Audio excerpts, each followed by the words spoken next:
салом шунавандагони азиз, охирин таҳаввулоти тоҷикистону ҷаҳонро мустақиман рӯи мавҷи радиои муҷир дар барномаи иттилоотии хабарҳои рӯз мешунавед.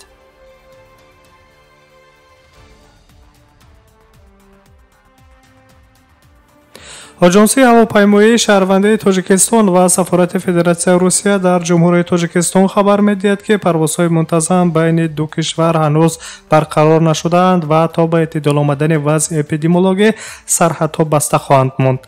дар хабари муштарак омадааст, ки парвозҳо ҷиҳати барқарории байни русия ва тоҷикистон асос надоранд. ин хабар эътибор надорад. иҷрои парвозҳои муқаррарӣ байни тоҷикистон ва русия танҳо пас аз ба эътидол омадани вазъи марбут ба COVID-19 ва эълони расмии мақомоти ваколатдори давлатӣ оғоз меёбад. дар робита ба ин агентии авиатсияи граждании тоҷикистон аз шаҳрвандон талаб мекунад, ки ба маълумоти бар дурӯғ бовар накунанд ва то эълони расмӣ барқарор кардани парвозҳо чипта харидорӣ нанамоянд. сафорати русия бошад дар тоҷикистон инчунин аз қатъи парвозҳо ба русия аз 27 март ёдоварӣ мешавад ва ба шаҳрвандон тавсия намедиҳад, ки чиптаҳои парвози мунтазам аз тоҷикистон ба русияро харидорӣ кунанд. чунончи дар шарҳи расмӣ гуфта мешавад, сафорати русия дар тоҷикистон хариди чиптаҳои ҳавопаймоиро аз тоҷикистон ба русия, ки ба рӯйхати парвозҳои махсус дохил нашудаанд, то барқарор шудани парвозҳои муқаррарӣ байни ду кишвар қатъиян рад мекунад. эттилоъ додааст дафтари матбуоти сафорати федератсияи русия дар ҷумҳурии тоҷикистон.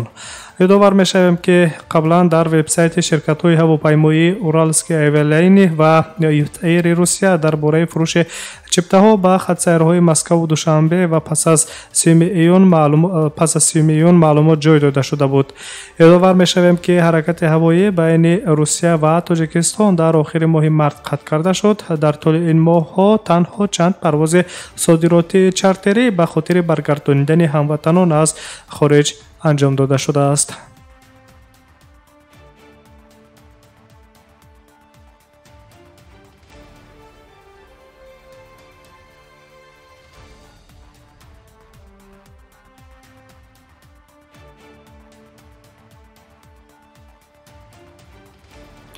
дар шаҳри санкт петербурги русия шумораи ҷиноятҳои содиршуда аз ҷониби муҳоҷирон дар 4 моҳи аввали соли равон коҳиш ёфтааст. хабар медиҳад расонаҳои маҳаллӣ бо истинод ба сарраёсати вазорати корҳои дохилии федератсияи русия оид ба вилояти Ленинград ва шаҳри санкт петербург. дар ин давра сатҳи ҷинояткорӣ назар ба ҳамин давраи соли гузашта 16.5% камтар ба қайд гирифта шудааст. ҳамзамон дар охири соли 2019 шуморатҳои ҷиноятҳои вазнин ва махсусан вазнин, ки аз ҷониби муҳоҷирон содир гардидааст, 1.5% афзудааст. аммо аз оғози соли 2020 коршиносон коҳиши тамоюли пастшавии даст задани муҳоҷирон ба ҷиноятро сабт карданд. ғайр аз он дар санкт петербург, пойтахти шимолии русия, ҷиноятҳо алайҳи хориҷиён низ камтар ба қайд гирифта шудааст.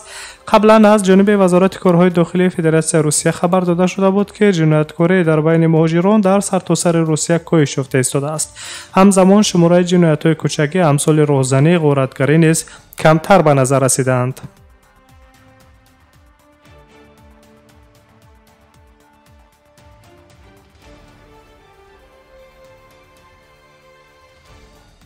дар русия мемонем ва хабарҳои рӯзро мустақиман идома медиҳем.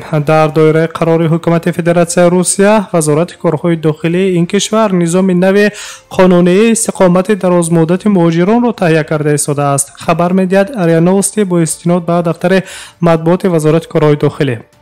тавзеҳ дода мешавад, ки қаблан ҳукумат нақшаи чорабиниҳоро оид ба татбиқи консепсияи сиёсати муҳоҷират дар федератсияи русия барои солҳои 2019-2025 тасдиқ кардааст.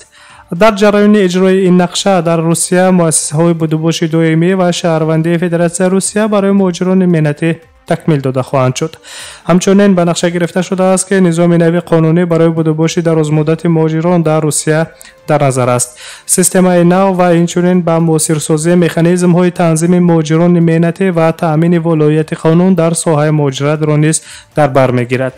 یادآور می‌شویم که قبلا خبر داده شده بود که در روسیه در دایره تجربه دیگر کشورها برنامه مخصوصی موبیلی برای خارجیان با نام مهاجر به کار درآورده می‌شود که خارجیان باید در آن خود را به قید گیرند. در آینده این یکی از شرط‌های اساسی قانونی بودن بود و بوج مهاجران را در بر می‌گیرد. عریضه به برنامه رقمی با نام مهاجر که رده‌بندی اعتماد اجتماعی را در بر می‌گیرد پیوست کرده می‌شود و به آن معلومات درباره وضع حقوقی شخص خارجی وارد کرده می‌شوند.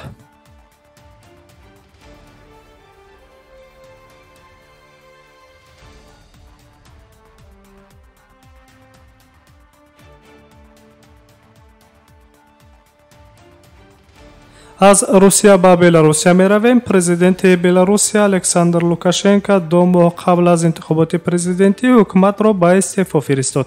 خبر مذکور را تلویزیون های دولتی بلاروس نیز تصدیق میکنند. انتخابات پرزیدنتی در جمهوری بلاروسیا به سنه 9 اوگوست سال جاری به نقشه گرفته شده است. الکساندر لوکاشنکو که از سال 1994 بلاروسیا را رهبری میکند، علاقه آمادگی خود را جهت شرکت در انتخابات قریب الوقوع پرزیدنتی اعلان داشته است. الکساندر لوکاشنکو که 65 سال دارد، 6 دوره انتخابات پرزیدنتی را پس سر خواهد کرد. امروز باشد پرزیدنت بلاروسیا الکساندر لوکاشنکو رومان گالافچنکو را سروزیر کشورش تعیین کرد. رومان گالافچنکو قبلا به حیث رئیس کمیته دولتی صنعت حربی کار میکرد. پیش از تعیین شدن رومان گالافچنکو حکومت بلاروس را از اوگوست سال 2018 سرگئی رومس رهبری میکرد.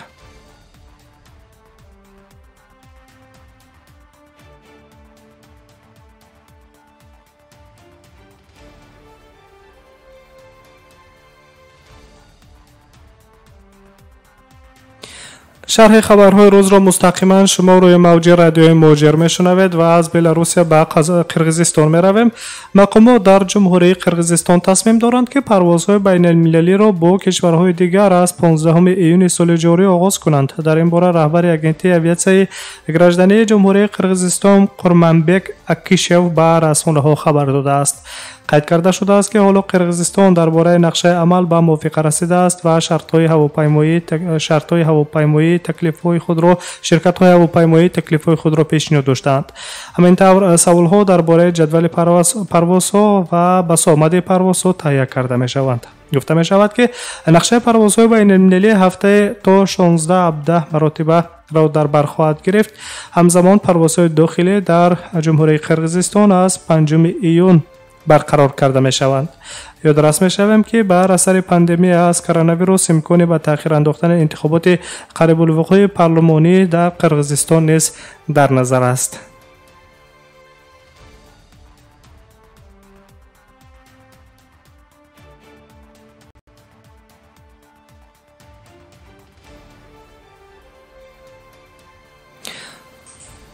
ستاد جمهوری مبارزه با کووید 19 به اهالی تاجیکستان یک مراجعت رسمی ارسال کرده است که متن آن در سامانه وزارت تندرستی و حفظ اجتماعی اهالی کشور نیز نشر شده است.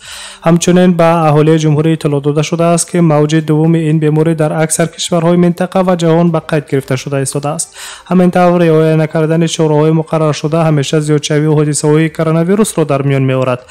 با نظر داشته این ستاد جمهوری مبارزه با ویروس کووید 19 در تاجیکستان از تمام شهروندان کشور دعوت میکند که قاعده های گیگین شخصی و جمعیتی را قطعا رعایت کنند، در واسطه های نقلیات و دیگر جایهای جمعیتی نقاب های محافظتی پوشند و مسافه بین 1.5 تا 2 متر را قطعا رعایت نمایند. گفته می شود در مراجعت نامه ستاد جمهوری مبارزه بر ضد کووید 19. اینچنین از اهالی تاجیکستان دعوت کرده شده است که از منطقه های زیست خود به ضرورت به سفر نبرایند، در حالت رفتن به جای قاعده های سانیتری را حتما رعایت کنند.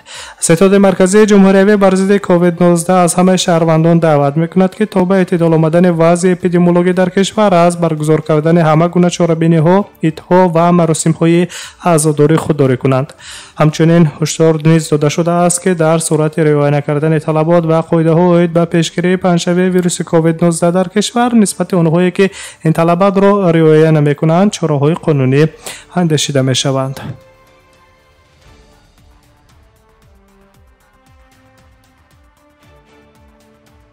شما مهمترین تفصیلات خبرهای این ساعته تاجیکستان و جهان را مستقیما روی موج رادیو موجر شنیدید. سلامت باشید.